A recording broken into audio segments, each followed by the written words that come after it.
सरगुजा जिले के मेनपाट में गृह जेल और पर्यटन मंत्री ने कर्मा एथनिक रिसोर्ट का लोकार्पण किया। पूरे प्रदेश सहित सरगुजा वासियों को बधाई और शुभकामनाएं दी। वहीं पूरे भारतवर्ष में छत्तीसगढ़ के मेनपाट का नाम मानचित्र में देखा जाएगा। प्रदेश में 18 स्थान कर्मा एथनिक रिसोर्ट को मिला है। पूरे प्रदेश भर में 34 रिसोर्ट हो गए हैं। मेनपाट में 22 करोड़ रुपए की लागत से बना रिसोर्ट पर्यटन को बढ़ावा देने में एक महत्वपूर्ण भूमिका निभाएगा। गृह मंत्री ताम्रध्वज साहू ने अपने उद्बोधन में कहा कि जब वे पिछली बार मेनपाट दौरे पर आए थे तो उन्होंने प्रसिद्ध पर्यटन स्थल उल्टा पानी का दौरा किया था, तो कुछ लोगों को देखा कि बोरा से घेरकर अपना दुकान बनाकर सामान बेच रहे थे। उन्होंने सोचा कि ऐसे लोगों की हमें मदद करनी चाहिए और आज 5 दुकानदारों को 5 स्टील दुकान बनाकर देने के लिए अधिकारियों को निर्देशित किया है। वहीं पर्यटन के क्षेत्र में मेनपाट का नाम पूरे प्रदेश में और साथ ही साथ देश और विदेश में जाना जाएगा, ऐसा गृह मंत्री का मानना है। आज जो हम लोग कर्मा रिसोर्ट का जो लोकार्पण किए हैं, उससे मेनपाट क्षेत्र में जो यात्री आते हैं पर्यटक, उनको बहुत अधिक सुविधा मिलेगी और पर्यटन स्थलों में यात्रियों के लिए जितनी सुविधाएं होनी चाहिए उसका विकास हमारा पहला दायित्व भी है विभाग का। माननीय मुख्यमंत्री जी ने स्पष्ट निर्देश भी दिया हुआ है और 4 साल हुए हमारी सरकार को। माननीय मुख्यमंत्री भूपेश बघेल जी ने जो निर्देश दिया उसके अनुसार 1.5 साल कोरोना में काम बंद हो गया।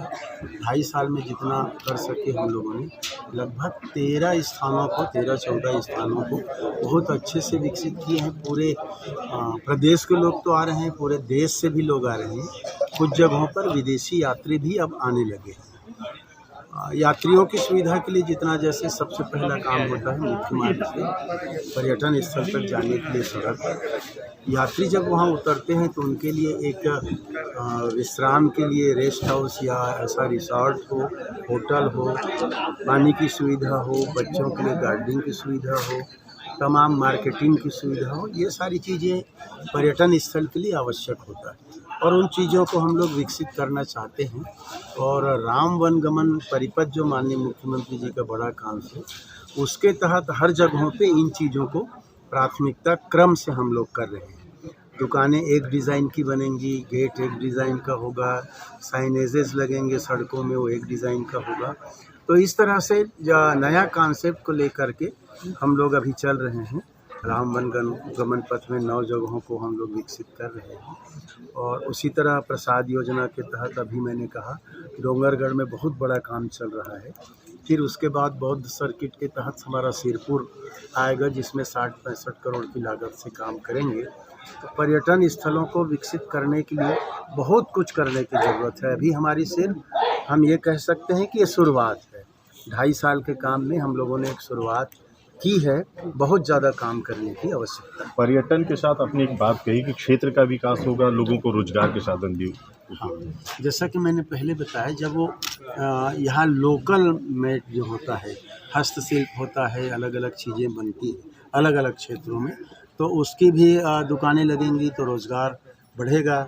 जैसे हम लोग अभी महिला स्व सहायता समूहों से जो काम लेना शुरू किया, लोगों के दिमाग में आया कि बनाएंगे तो बेचेंगे कहाँ। तो माननीय मुख्यमंत्री जी ने तत्काल सी मार्ट की कंसेप्ट दी और हर ज़िले में सी मार्ट कर दिए ताकि उनका सामान वहाँ जाए बेचे। तो लोकल मेड जो होगा यहाँ का, जैसे कहीं उससे कितना फायदा मिलेगा? देखिए, आज कर्मा रिसोर्ट का उद्घाटन किया गया है। इस तरह से अब मेनपाट के विकास में, पर्यटन के विकास में एक कड़ी और जुड़ा। अभी तक केवल सैला रिसोर्ट था, कर्मा रिसोर्ट भी लोगों को सुविधा मुहैया कराएगा और आने वाले जो सैलानी हैं, जो पर्यटक हैं, उनको सुविधा मिल सकेगी। माननीय मंत्री जी ने आश्वस्त किया है कि इसमें और जितने पॉइंट्स हैं वहाँ तक की पहुँच, सड़क और सुविधाएं बढ़ाई जाएंगी। तो निश्चित तौर पर हम उम्मीद करते हैं कि मेनपाट में और सुविधा बढ़ेगी। बाहरी जो पर्यटक हैं उन लोग भी यहाँ आना पसंद करेंगे ताकि यहाँ का विकास के साथ साथ लोगों को रोजगार भी मिल सके। ट्रेडिशनल लुक देने की कोशिश की गई है, किस तरह का प्रयास है ट्रेडिशनल लुक देने के पीछे? तो स्थानीय जो यहाँ का आकर्षण है, जो हमारा धरोहर है, उसको हम लोग संरक्षित करते हुए उसको हम लोग आगे बढ़ा रहे हैं। सुविधा लोग जो पसंद करते हैं उसी ट्रेडिशन को, उसी ट्रेड को आगे बढ़ा रहे हैं। जैसे कहीं बांस का उद्योग है, बस्तर में जाते हैं तो बस्तर आर्ट की बात आती है। अभी जैसे गोबर पेंट की बात आई कल से जो चल रहा है, नितिन गडकरी जी ने माननीय मुख्यमंत्री जी को शाबाशी दी, और वो केमिकली जो हमारा पेंट है उससे लाख गुना अच्छा होता है। तो इस तरीके से अलग अलग पर्यटन स्थलों में अलग अलग उस क्षेत्र की चीज़ें मिलेंगी, कहीं चार, कहीं तेंदू, कहीं चिरौंजी, तो वो मार्केटिंग वहाँ मिलेगी, लोगों को रोज़गार मिलेगा। आने जाने में भी यात्री, जैसे कहीं रिक्शा चलता है, कहीं कुछ चलता है, तो रोज़गार की सुविधाएं तो मिलती है। विधायक जी ने बहुत सारी मांग की है जो क्षेत्र आसपास के हैं उनसे भी जोड़ने के लिए, उस पर किस तरह के विचार?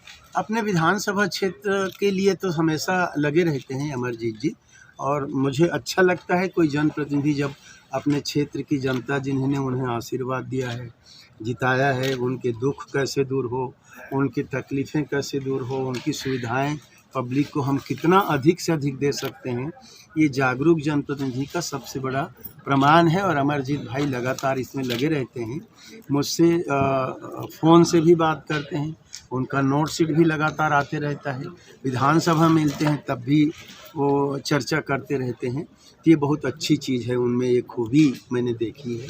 इस क्षेत्र की जनता के लिए उनका जो विश्वास है और समर्पण है, निश्चित तौर पर हम अधिक से अधिक राशि इस क्षेत्र के विकास के लिए और करेंगे। धर्म और संस्कृति दोनों मंत्री साथ, पर्यटन मंत्री साथ, तो लगता है कि मैनपाट की पहचान पूरे देश में हो सके? निश्चित तौर पर हम लोग चाहते हैं कि पूरे देश नहीं, विश्व में हमारे छत्तीसगढ़ का नाम जाए और विदेश के लोग यहाँ आएँ। अभी आप देखेंगे हमारा कवर्धा के आसपास जो हम लोगों को बना है, वहाँ विदेशी लोग होम स्टे में आकर रुकते हैं, उसको हम लोग फैलाना चाहते हैं। इसीलिए मैंने यहाँ होम स्टे की बात कही। कंक्रीट के जंगल में वो रुकना पसंद नहीं करते, झोपड़ी में रुकना पसंद करते हैं। ये भी रिसॉर्ट हम लोगों ने बनाया है, ये हमारे प्रदेश या देश के लोग इसको पसंद करेंगे। विदेश के लोग जो आएंगे वो होम स्टे में ज़्यादा पसंद करते हैं रुकना, तो इसलिए मैंने उस बात को कही है कि यहाँ के लोग अपने घरों को उस ढंग से विकसित करें तो और अच्छा लगेगा। Thank you sir.